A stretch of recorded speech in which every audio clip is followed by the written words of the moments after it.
Hello everyone, welcome back to my channel. आज की कहानी हमारी चापलूसी मंडली और शेर की। एक जंगल में एक शेर रहता था। उसके 4 सेवक थे, चिल, भेड़िए, लोमड़ी और चीता। चिल दूर दूर तक उड़कर समाचार लाता और चीता महाराज का अंगरक्षक था, सदा शेर के पीछे चलता। और लोमड़ी शेर की सेक्रेटरी थी। भेड़िए गृह मंत्री था। उनका असली काम तो शेर की चापलूसी करना था। इस काम में चारों माहिर थे, इसलिए जंगल के दूसरे जानवर उन्हें चापलूसी मंडल पुकारते थे। शेर शिकार करता, जितना खा सकता उतना खाता, बाकी उनके सेवकों के लिए छोड़ दिया करता। वह चारों उसे मजे में खाके अपना पेट भर लेते। एक दिन चीते ने आकर चापलूसी मंडल को सूचना दी। भाइयों, सड़क के किनारे एक ऊंट बैठा है। भेड़िए चौंका और बोला, ऊंट किसी तबेले से बिछड़ा होगा। चीते ने जीभ चाटकर बोला, हम शेर को इसका शिकार करने को राजी कर लें तो कई दिनों तक दावत उड़ा सकेंगे।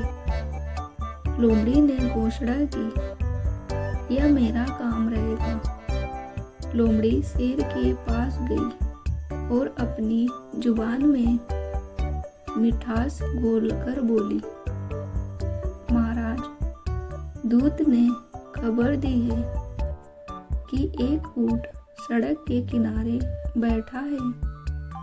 मैंने सुना है कि मनुष्य के पाले हुए जानवरों का मांस स्वाद ही कुछ और होता है, बिल्कुल राजा महाराजाओं के काबिल।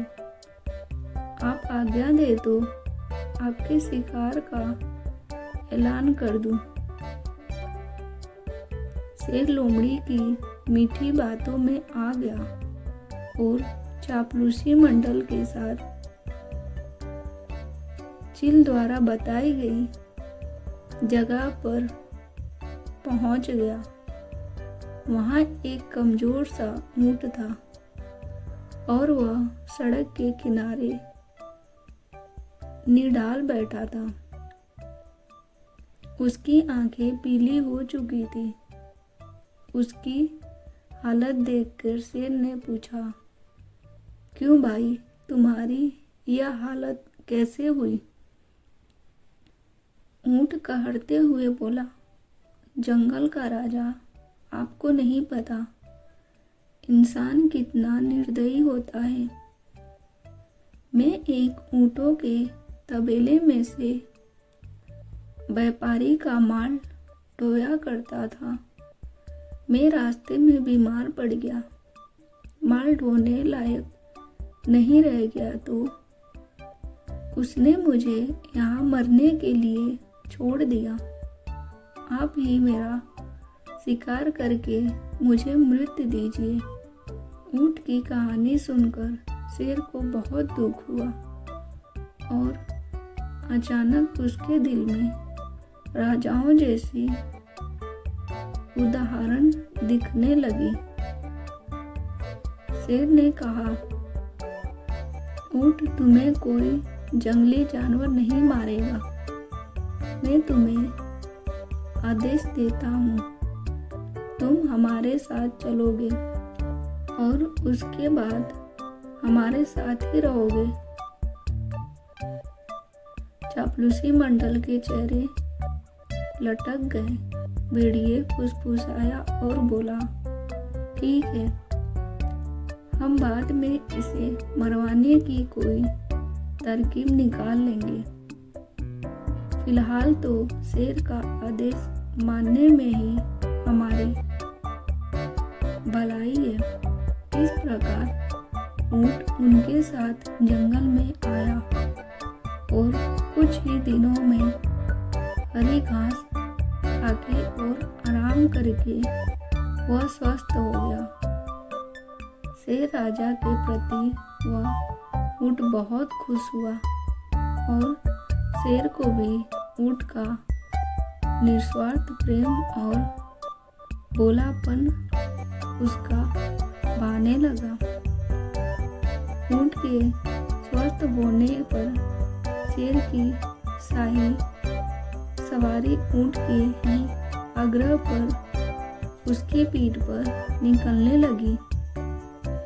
वह चारों को पीठ पर बैठाकर चलता। एक दिन चापलूसी मंडल के आग्रह पर शेर ने हाथी पर हमला कर दिया। दुर्भाग्य से हाथी पागल निकली और शेर को उसने सूंड में पकड़कर पटक दिया। शेर तो बच निकलने में सफल हो गया, पर उसे चोट बहुत लगी। शेर लाचार होकर बैठ गया। शिकार कौन करता?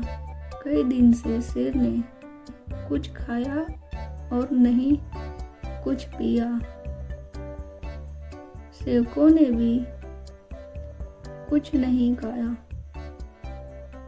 लोमड़ी बोली, अब तो हद हो गई। हमारे पास एक मोटा ताजा ऊंट है और हम भूखे मर रहे हैं।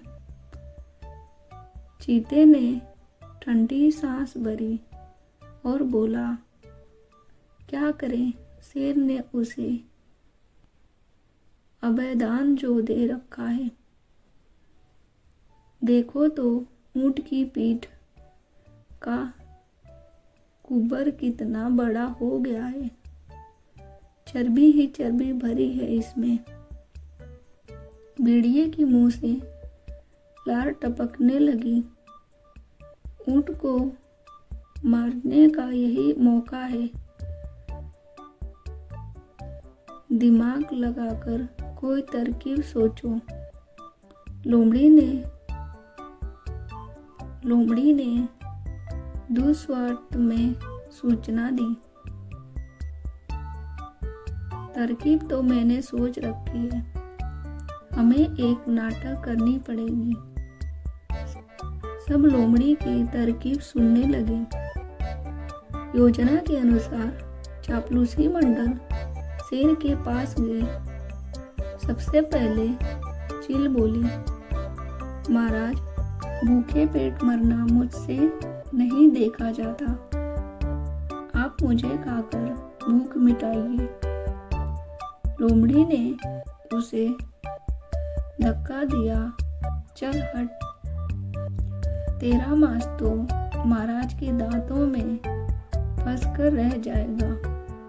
महाराज, आप मुझे खाइए। भेड़िए बीच में कूदा और बोला, तेरे शरीर में बालों के सिवा है ही क्या? महाराज, मुझे अपना भोजन बनाइएगा। अब चीता बोला, नहीं, भेड़िए का मांस खाने लायक नहीं होता। मालिक, आप मुझे खाकर अपनी भूख शांत कीजिए। चापलूसी मंडल का नाटक अच्छा था। अब ऊंट को तो कहना ही पड़ा, नहीं महाराज, आप मुझे मारकर खा जाइए। मेरा तो जीवन ही आपका दान दिया हुआ है। मेरे रहते आप भूखे मरे यह नहीं होगा। चापलूसी मंडल तो यही चाहती थी। सभी एक सुर में बोले, यही ठीक होगा। महाराज, अब तो ऊंट खुद ही कह रहा है। चीता बोला, महाराज, आपको संकोच ना हो तो हम इसे मार दें। चीता और भेड़िए एक साथ ऊंट पर टूट पड़े और ऊंट मर गया। चापलूसों की दोस्ती हमेशा खतरनाक होती है। हेलो, आगे और भी ऐसी कहानियाँ देखने के लिए प्लीज़ मेरे चैनल को सब्सक्राइब करें। बाय।